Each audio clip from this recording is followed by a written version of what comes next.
In this video, I wish to try out a few new functions with the Hover Air X1 Pro, mainly around image quality. And I also wish to try out these ND filters that I got with it. So this isn't the Pro Max version, so it doesn't have any HLG picture profile, but there has been a few functions added now. Even if the image quality is miles better than the original Hover Air X1, it's not really up to par. It's not as good as with the recent action camera, for instance. But with the new functions and the ND filters, maybe we can get something that looks a little bit better. There is an overcast today, a slight overcast, so maybe it's not ideal conditions, but it is what it is.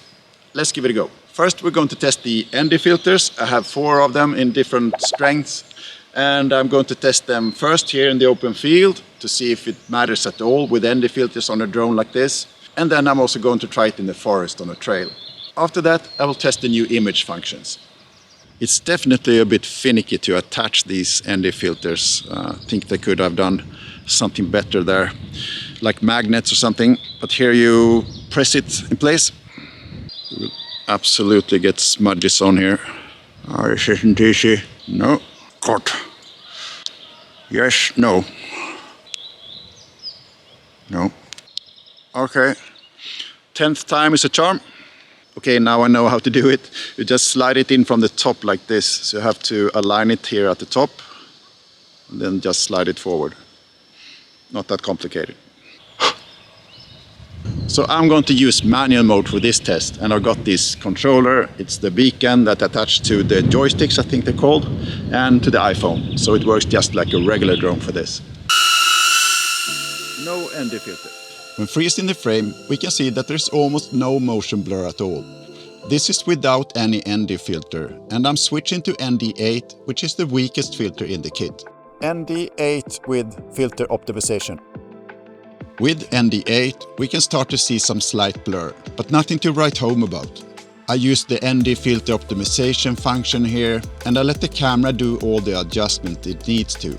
It's possible to use manual settings too, but that's for another video. This is 5 meters per second, so I'll increase the speed to max speed, which is 10 meters per second in manual mode. So this is ND8, and I've changed the max speed as well of the drone, so it's 10 meters per second now. Whoop. And there is a difference here. Not a huge difference, but something at least.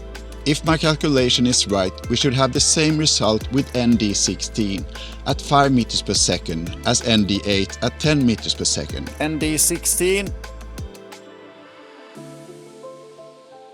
I think there's more motion blur in the image to the right, simply because the camera is pointing more downwards, towards the ground.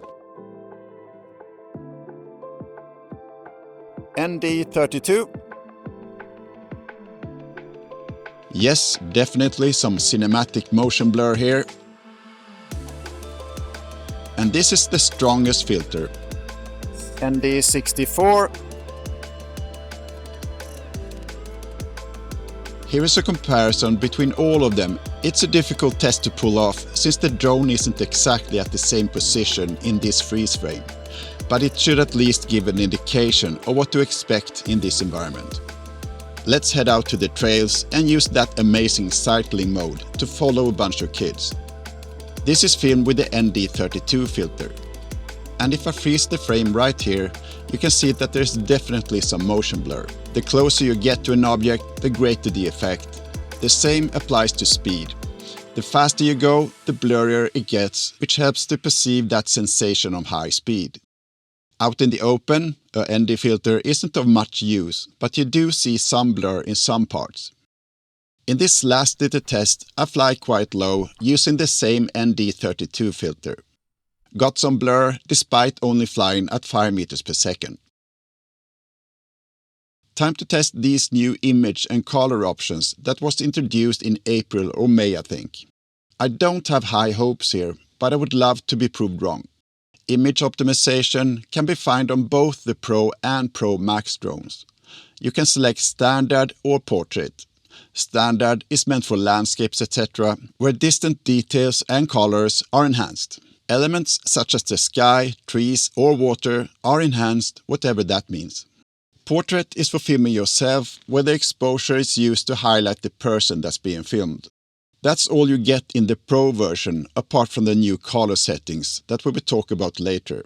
The Pro Max is very different and has got a few different shooting modes as well. And with that 10-bit camera, you can actually have something that is close to a log profile. I really wish I had that model. This is with image optimization standard. This is a close-up of my pretty face to display the difference in exposure. I don't know which setting I prefer. Now we're getting to the new color settings. It cannot be used together with the ND filters. The option simply isn't there when you use the ND filter optimization function. 3 different options are available in the flight settings menu: Pro, Soft and Texture. Standard setting seems to be Pro. There is no way of turning everything off here. This is an image from 00 Robotics website, but let's do our own test to see what happens. Portrait together with Soft in the hover menu.